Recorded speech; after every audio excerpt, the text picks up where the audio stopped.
ہمارے چینل درس حدیث پروڈکشن کو سبسکرائب کریں اور ہماری ویڈیوز کو لائک، شیئر اور کمنٹ ضرور دیں۔ دیکھیں، ہمارے یہاں جو شخص اپنے پیسے کو بچا بچا کے رکھ لیتا ہے، پیسوں کو بڑھا لیتا ہے، وہ شخص سمجھدار سمجھا جاتا ہے۔ یہ بڑا سمجھدار عقل مند ہے، اس کا پیسہ دن بدن بڑھ رہا ہے۔ اللہ کے نبی صلی اللہ علیہ وسلم کے دور میں جو نفع کے سودے ہوتے تھے وہ کس طرح کے ہوتے تھے؟ حضرت صہیب رضی اللہ تعالیٰ عنہ جلیل القدر صحابہ میں سے اور بالکل ابتدائی لوگوں کے مسلمان ہیں۔ حضرت عمار ابن یاسر اور حضرت صہیب ایک دن مسلمان ہوئے، حضور علیہ الصلوۃ والسلام کے پاس یہ حضور کی خدمت میں پہنچے تو وہاں ایک ساتھ یہ دونوں حضور کے دروازے پر پہنچے اور دونوں نے ایک دوسرے سے آنے کی غرض کی معلوم کی تو معلوم ہوا کہ یہ ایمان لانے کے لیے دونوں حضرات پہنچے۔ پھر اس کے بعد جو لوگ ہم لوگ پچھلے کئی دنوں سے یہ بات ذکر کر رہے ہیں کہ جو لوگ مکہ مکرمہ میں کوئی بڑے قبیلے کے نہیں تھے، ان لوگوں پر بے حد ظلم و ستم ہوئے۔ جو بڑے قبیلے کے تھے ان کو بھی مارا گیا اور ظلم و ستم کیا گیا، لیکن جو لوگ غلام تھے یا چھوٹے تھے، وہاں کے کسی قبیلے کے نہیں تھے، ان پر تو بے حد ظلم و ستم کیا گیا۔ حضرت عمار بھی انہی لوگوں میں سے، ان کا ہم مستقل ذکر بھی کریں گے۔ حضرت صہیب رضی اللہ تعالیٰ عنہ بھی انہی لوگوں میں سے تھے۔ حضور علیہ الصلوۃ والسلام کی ہجرت کے بعد حضرت صہیب نے جب ہجرت کا ارادہ کیا تو کفار کو یہ بھی گوارا نہ تھا کہ یہ ہجرت کر کے چلے جائیں، بلکہ وہ چاہتے تھے یہ ہمارے پاس رہیں اور ہم اسی طرح ظلم و تشدد کرتے رہیں۔ حضرت صہیب وہاں سے نکلے، کفار کی ایک جماعت ان کے پیچھے آ گئی تو حضرت صہیب رضی اللہ تعالیٰ عنہ تیر انداز معروف تھے، تو انہوں نے اعلان کیا، آواز دی، انہوں نے کہا کہ تمہیں پتہ ہے کہ میں تم میں سے سب سے اچھا تیر انداز ہوں، جب تک میرے ترکش میں تیر ہیں میں تم پہ تیر پھینکتا رہوں گا اور تیروں کے ذریعے سے تم کو اپنے سے دور رکھوں گا، اور اگر میرا تیر ختم ہو گئے تو پھر میں اپنی تلوار سے تمہارا مقابلہ کروں گا۔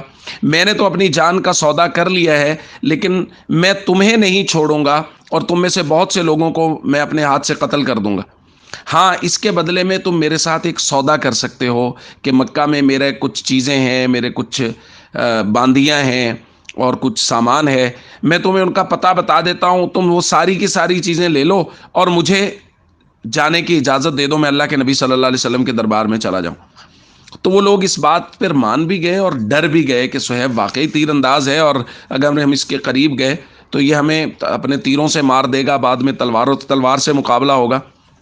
تو عافیت اسی میں جانی کہ انہوں نے حضرت صہیب سے پتہ پوچھا تو حضرت صہیب نے ساری چیزوں کا جو مکہ میں ان کی تھی صحیح پتہ بتا دیا۔ میرا مال فلاں جگہ پڑا ہے، وہ فلاں 2 باندیاں ہیں، کچھ سونا چاندی تھا وہ فلاں جگہ پڑا ہے، اور ساری چیزوں کی خبر دے کے اپنا راستہ خالی کیا اور حضرت صہیب نے ہجرت کر لی۔ جب حضرت صہیب قباء پہنچے تو اللہ کے نبی صلی اللہ علیہ وسلم قباء میں ہی تشریف فرما تھے، تو اس وقت یہ آیت حضرت صہیب کی شان میں گویا نازل ہوئی، وَمِنَ النَّاسِ مَن يَشْرِي نَفْسَهُ ابْتِغَاءَ مَرْضَاتِ اللَّهِ وَاللَّهُ رَءُوفٌ بِالْعِبَادِ۔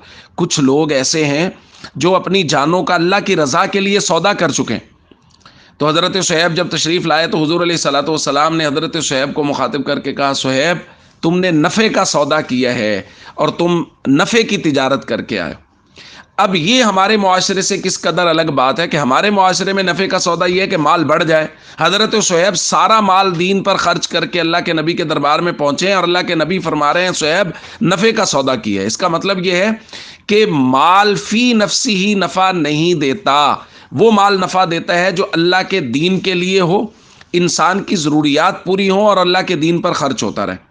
اور اس کے بعد پھر ایک بڑا خوبصورت اور سمجھ لیجئے تھوڑا سا ہنسا دینے والا واقعہ ہوا کہ حضور علیہ الصلوۃ والسلام نے دیکھا کہ حضرت صہیب کی آنکھوں میں درد ہے۔ حضور کھجوریں کھا رہے تھے تو حضرت صہیب بھی ساتھ کھجوریں کھانے لگ گئے، تو حضور علیہ الصلوۃ والسلام نے فرمایا، صہیب آنکھ دکھ رہی ہے پھر بھی کھجوریں کھا رہے ہو؟ انہوں نے کہا، یا رسول اللہ میری ایک آنکھ دکھ رہی ہے اور میں دوسری آنکھ سے کھجوریں کھا رہا ہوں۔ تو یہ ایک خوش طبعی کی بات تھی جو اللہ کے نبی صلی اللہ علیہ وسلم نے کی اور اس کے ساتھ حضرت صہیب نے کی، اور حضرت صہیب کا جواب سن کے روایات میں آتا ہے کہ حضور علیہ الصلوۃ والسلام مسکرائے اور ہنسے۔ تو دوستو، یہ ہیں نفع کے سودے جو صحابہ نے کیے، ابتدا میں مسلمان ہوئے، تکلیفیں برداشت کی، جو مال و دولت تھا وہ اللہ کے نبی صلی اللہ علیہ وسلم کی خدمت میں پہنچنے کے لیے سارے کا سارا مال و اسباب اللہ کے راستے میں لٹا دیا۔ ان کے مقابلے میں ہم کیا ہیں؟ میں کوشش کرتا ہوں ہر درس میں یہ درخواست ضرور کروں کہ ہم کمپیریٹیولی مقابلہ کریں، اگر تو ہم دیکھیں کہ ہم ان کے 1000ویں درجے میں بھی کھڑے ہیں تو نہیں کھڑے. ہم تو فرض زکوٰۃ ادا نہیں کر رہے, فرض عشر ادا نہیں کر رہے, یعنی جو صدقات واجبہ ہیں ہم ان کی بھی توجہ نہیں کر رہے. اور صحابہ تو اپنا سب کچھ نچھاور کر گئے اللہ کے نبی صلی اللہ علیہ وسلم پہ. اس لیے ہمیں چاہیے ہم اپنے مال میں سے اللہ کے راستے میں خرچ کرنے کے لیے ایک حصہ مقرر کریں کہ اللہ مجھے جو جو مال دیں گے میں اس میں سے 10واں حصہ 20واں حصہ کچھ حصہ اللہ کے راستے میں ضرور خرچ کروں گا.